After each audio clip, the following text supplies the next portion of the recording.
Ocean's War. Book 5 in the Siren of War series. Written by Demelza Carlton. Autonarrated by AI Charlotte from Google. 1. When war finally came to our shores, it even took me by surprise. "What are they building on Pulu Keeling, Mama?" Apalala asked. There were no human structures on Pulu Keeling, which was why we used it as a birthing ground and a nursery for our children. Pasting a smile on my face, I said, "I do not know. Show me, and perhaps I will be able to tell you." We swam up to the beach, swapped our tails for legs, and she led me into the jungle. A white sandy strip marked our path, dimpled with many footprints of those who had come here before us, and recently too, for the jungle jealously guarded its territory and would have retaken it if time had allowed. Perhaps a hunting party had been here from Home Island, to collect seabirds and coconuts.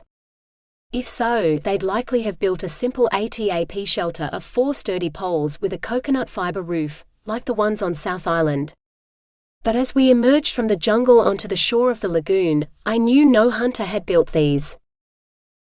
At first, I thought I was looking at the steam boiler from the Windsor shipwreck, and wondered how such a huge ship could have been wrecked in this landlocked lagoon, but as we approached closer still, staring up at the steel structures that were easily 3 times as tall as that old boiler, my memories darted back to Flying Fish Cove and the fuel tanks there.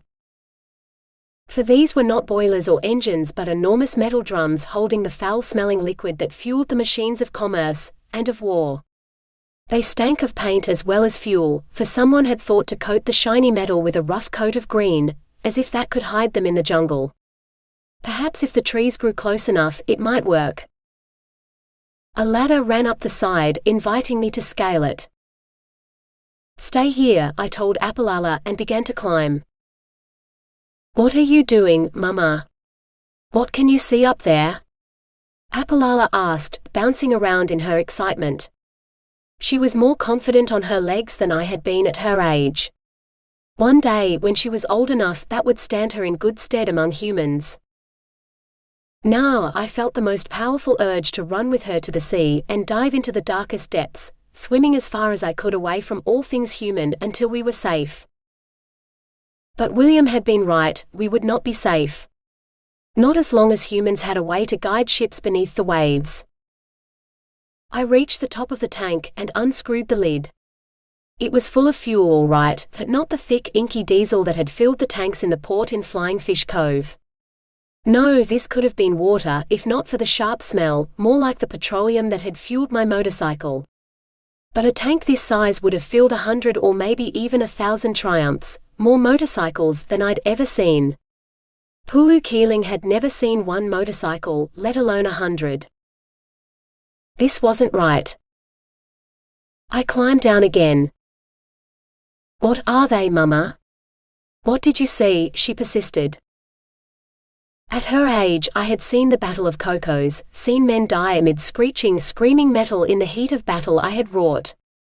Apalala was innocent of such violence, and I wish I'd believed in Aunt Mary's God, that I might pray to him that she would retain such innocence for many years yet. For how could I tell my wondering child that what I saw was darkness coming, heralded by the stench of death, and the keening scream that I knew was only the wind now but would be so much more soon enough? "I don't know, my darling, but I will ask the soldiers on Direction Island. They will know," I said, and led her back to the sea. 2. Ceylonese soldiers had taken up residence on both Direction Island and Horsburgh Island, manning the newly installed guns and practicing running from the buildings to the hastily dug trenches on the beaches that filled with water every high tide. Despite all the drills, even they did not seem to believe war was coming. They filled their helmets with hermit crabs to use as bait, and spent most of their time fishing. They knew little about the people of Home Island, and when I approached the cable station in a borrowed dress, they took me for one of the Clooney's Ross family. My time as a mem on Christmas Island had taught me how to present the image they expected to see, with my ramrod straight spine and imperious expression. I asked to see the man in charge, and I was greeted promptly by a dark-haired captain, who looked more than a little apprehensive. If the sight of a prim English miss made him nervous, water help him if he knew what I really was, with the power of the Indian Ocean at my command. I hid my smile and let him see my concern instead. A hunting party has found petrol tanks on North Keeling Island, close to the lagoon, I said. Full tanks? The man's face paled until it appeared pasty grey like a dead fish. That's not possible. I drew myself up. I assure you it is. I have seen them with my own eyes, and when I opened the tanks, I saw they were full. The captain swallowed. What sort of fuel did you see? Can you tell me? I gave him a tight smile. It looked and smelled like motor spirit. The sort you use in a motorcar or a motorcycle. He swore under his breath. Too quiet for a human girl to hear him, but I had no trouble. Or in an aeroplane. I blinked. The flying boats that landed in the lagoon used motor spirit, too? The pieces fell into place in his head at the same time they clicked in mine. Pulu Keeling with its inland lagoon was the perfect place to land flying boats. A protected harbor, so secret most people didn't even know the island existed. Please thank your father for this information. We will go to North Keeling Island at once, and destroy the tanks before the enemy can use them. My heart sank. Part of me had hoped that the tanks were built by our soldiers, and not the Japanese troops moving deeper and deeper into Asia. If they weren't ours, they were supplies for a war that was about to spill over into our little piece of paradise. It was 3 days before the weather was favorable for a voyage to Pulu Keeling, and I watched the ship head north with a heavy heart. By nightfall, a thick column of black smoke sat on the northern horizon, and I knew the war had begun. According to the human calendar, this was the 5th day of September, 1941. That was the day my vigil began. It would be almost 4 years before it ended, and our world would change more than I believed possible. 3. I haunted the waters around Direction Island, often sitting on the sands of Pulu Beras, across the coral gardens humans called the Gap, where the sounds of the radio floated on the wind. At first, the reports were about a war in faraway Europe, and I began to wonder if William was wrong. By December, new names rode the radio waves. Pearl Harbor and the Philippines, Hong Kong and Thailand, and then Malaya. Radio Tokyo announced each victory with a glee uncharacteristic of the Japanese people I'd known on Christmas Island. But if they were to be believed, then William was right. It was only a matter of time before Singapore fell, and after that, Australia, the radio announcers boasted, was nowhere in the world safe. I glimpsed Safira in the water, closer to the human-inhabited island than she was permitted to be. I opened my mouth to order her away. Is it true? Is Singapore in danger? She asked. If you could believe what the Japanese radio announcers said. Yes, I believe so, I said. Then you must help me. I swore to my mother, who swore to my father, that we would preserve his treasures in Singapore. A man named Ruffles has them in safekeeping, but if Singapore is to fall, then I must go there to retrieve his chest of treasures. I searched her face, looking for some sign that she was lying or at least trying to trick me, but her desperation seemed genuine. Davan left treasure with Sir Stamford Raffles? He died a long time ago. I doubt he's protecting anything now. Safira shook her head. No, Mother said it was in Singapore still. In his hotel. He left something at the Raffles Hotel? It was a high-class British establishment, though not as high a standard as the Adelphi, but good enough. The Raffles Hotel staff would likely have kept whatever it was, even if none of the current owners knew why. With the Ruffles man. We must preserve it. I promised. She looked up at me, her eyes imploring. Please, Matriarch Sirena. His treasures come from the Atlantic, for he was one of the first of our kind to colonize the Indian Ocean. He was the last dragon and your grandfather. He had secrets only his descendants may know. I cannot let his most precious possessions fall into the hands of humans, who will destroy them.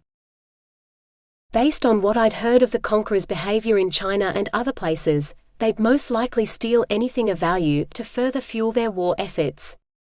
Whatever Davon's treasure might be, it could not be left in Singapore anymore. I sighed. Fine. We will leave in the morning. She reared back. But you cannot go, surely. As matriarch and a member of the council. I waved her into silence. I will tell them what I intend to do, and we shall go in the morning. Me because he is my ancestor and I am the matriarch of my line, and you because, well, you know more about this than I do. Meet me here at dawn and we will go to Singapore together. She looked like she wanted to argue, but I didn't wait to hear it.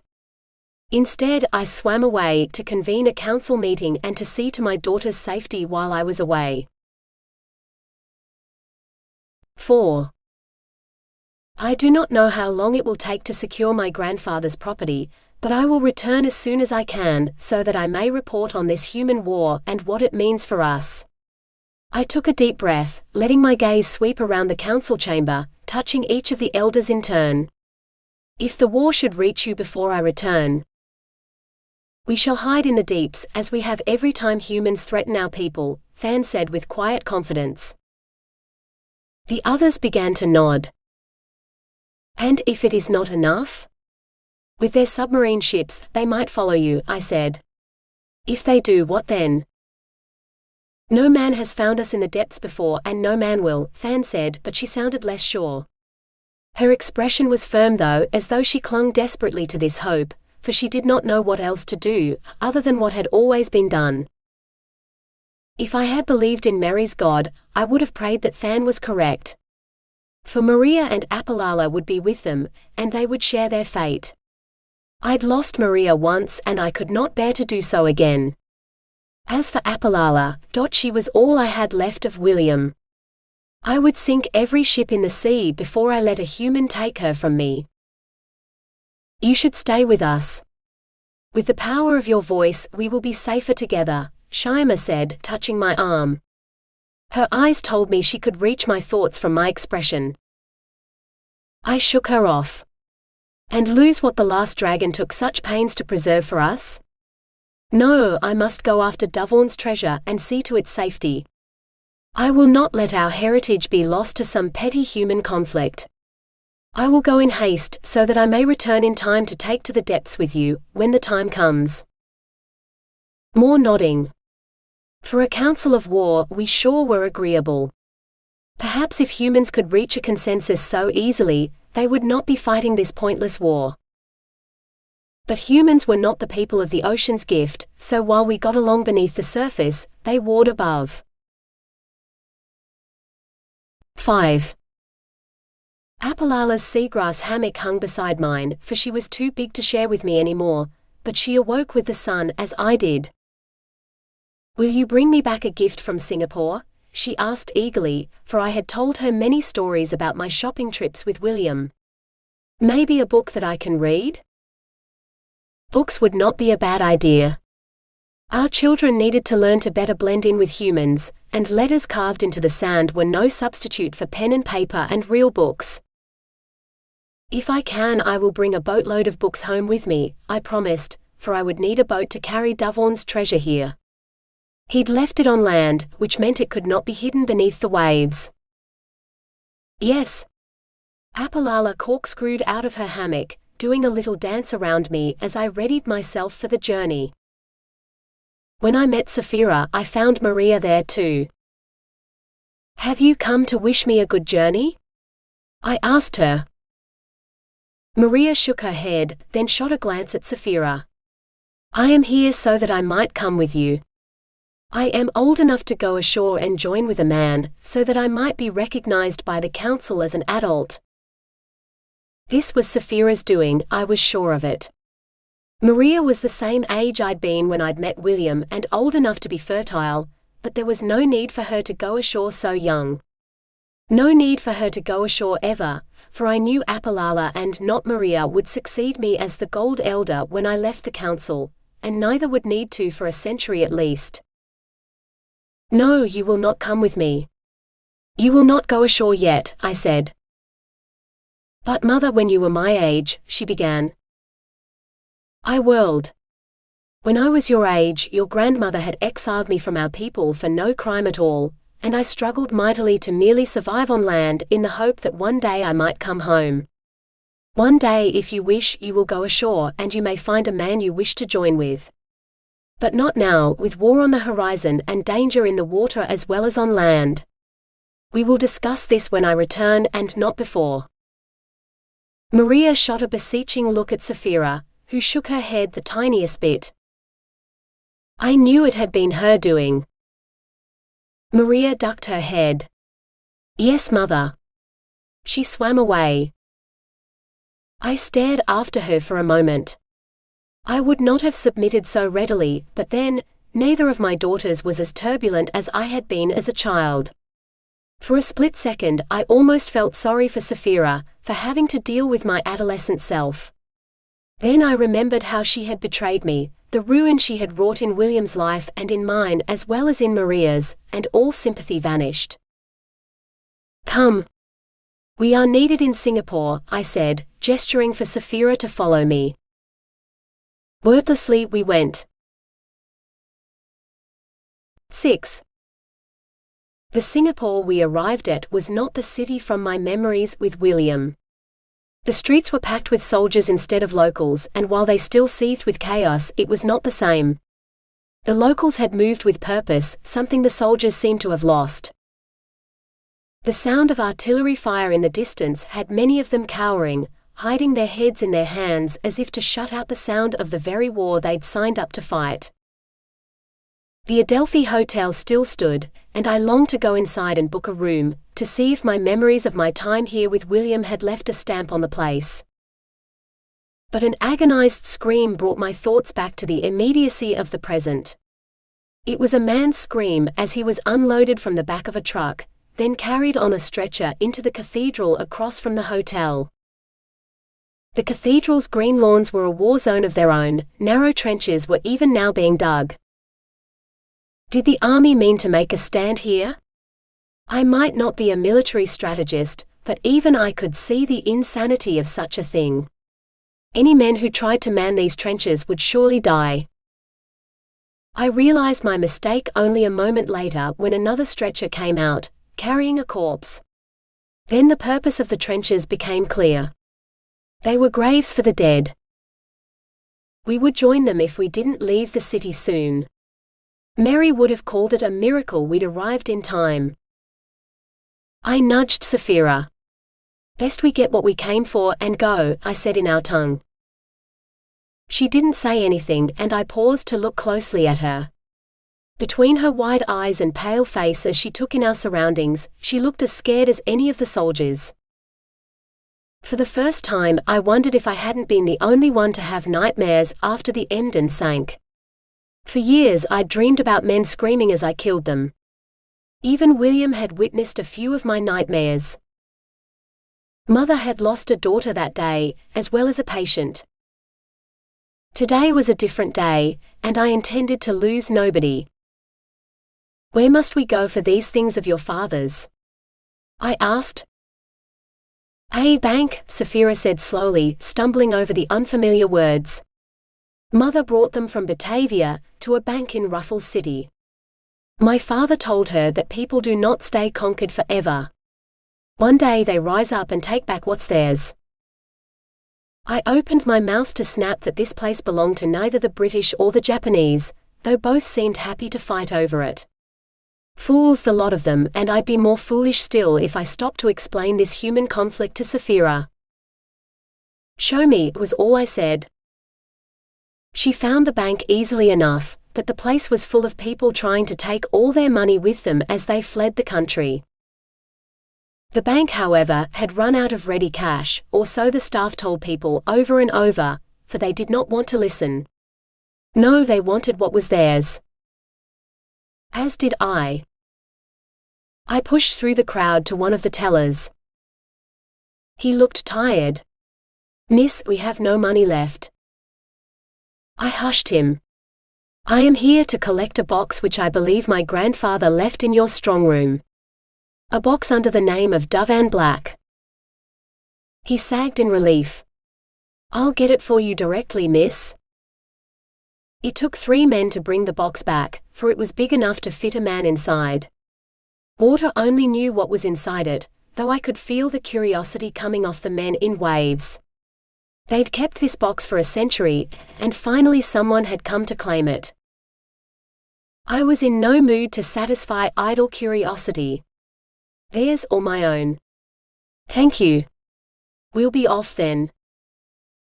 The men did not let go of the box.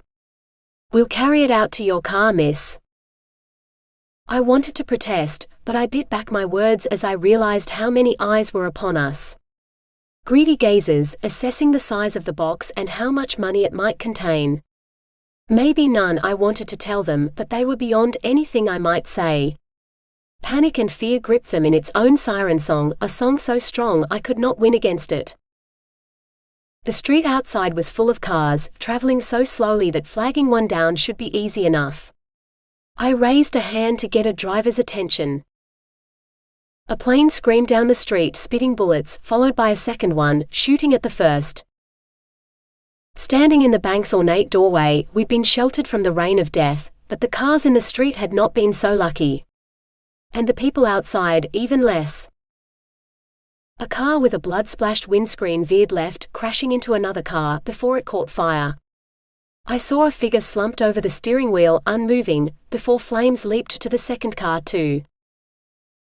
A third plane appeared, dropping something onto a building down the street. A moment later, it exploded, throwing great blocks of stone into the street, on top of the crashed cars. The road was well and truly blocked, no car could make it through. We would have to go on foot. I reached for one handle of the trunk. "We'll take it from here," I told the men. I gestured for Sapphira to take the other handle, and she did. I swallowed, tasting ash in the back of my throat. Ash from the burning bodies, or the building that had been blown up? I did not know, and I'm not sure I wanted to. "We need to go," I said, heading for the harbor. 7. I had never thought to see the fall of a human city, and as I looked around me, trying to judge where the next bombs would fall so that I might choose a path as far from them as possible, I heartily wished we hadn't timed our visit so as to see the fall of this one. Bombs fell, bits of buildings fell, planes fell from the sky, screams fell on deaf ears, before suitcases dropped from hands that had held them so tight, until their owners had fallen for the final time, casualties to the rain of death from skies. The only thing that seemed to rise was dust, from buildings and bodies, clouding the air and hiding a little of the horror. Horror we could still hear, though the sounds were growing fainter. Either there was no one left to scream, or the bombing had fallen behind us. Ships loomed out of the fog, strange skeletons missing their metal skins. This was the shipyard, where half-built vessels both old and new waited in hope that they might kiss the sea soon. It was curiously untouched, as if the Japanese planes bombing buildings had decided these hulks weren't worth the trouble. Or perhaps they wished to repair their own ships here when the battle was done. We needed to be well on their way before that happened. A larger shape loomed out of the fog, feeling familiar. I blinked, barely believing my eyes. But they told the truth. Before me lay the SS Islander, the very same vessel William had wanted me to sail on the day he died. She was whole, without a single hole marring her hull. She could sail if she could be put back in the water. Perhaps it was time to give William his wish, even if it was 8 years too late. I dropped my end of the trunk, telling Sapphira to stay with it. I waited until I saw her nod before climbing up the nearest ladder to the deck. We'd have to winch the trunk aboard, I decided, heading for the winch. I'd seen it used often enough, surely I could figure out how to make it work. It took several long minutes before I managed to get the engine to cough into life, and swung the cable and sling over the side. "Put it in the sling and I'll lift it up here," I called. It was too heavy, I thought.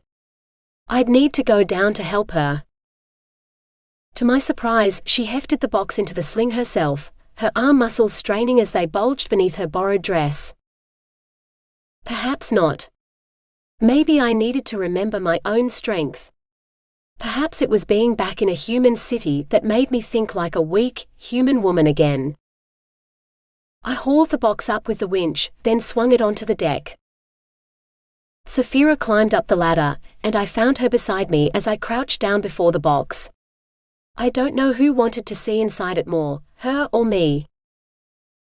A large padlock secured the lid, or it had until some piece of flying debris had bent the lock almost double. Now all it took was a bit of twisting and turning before I dropped the broken lock onto the deck. The lid was stiff, and the hinges screeched a protest as I forced them to open in what might have been the first time in a century.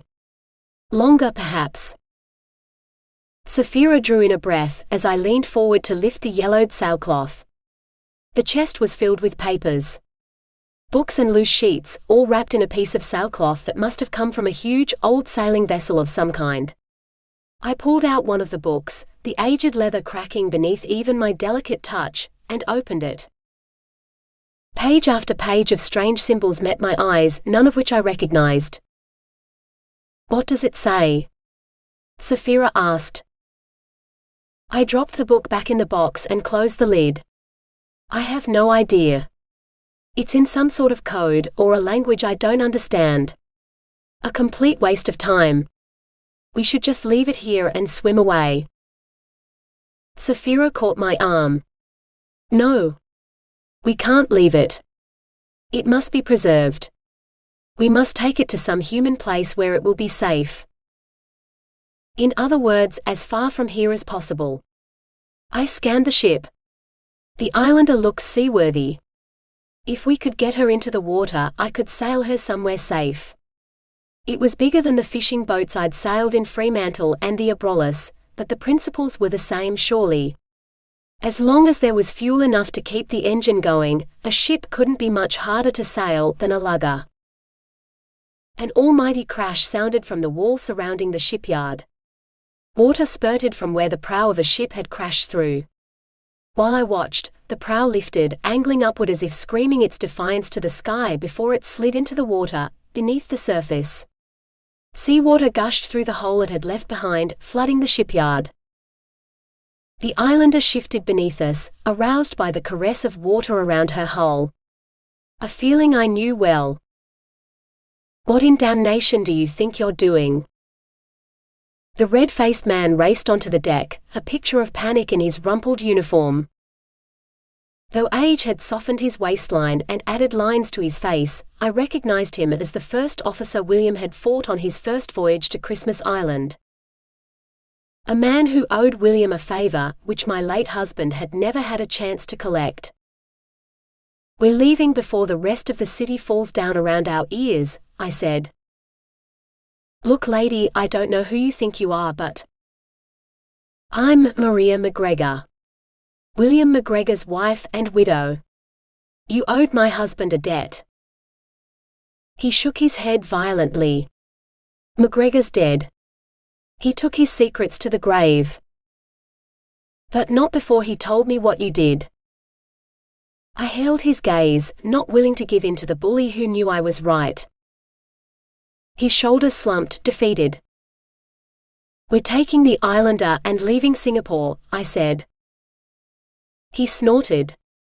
"We do that, and we're dead. Have you seen what's happening out in the harbor?" I lifted my head to look.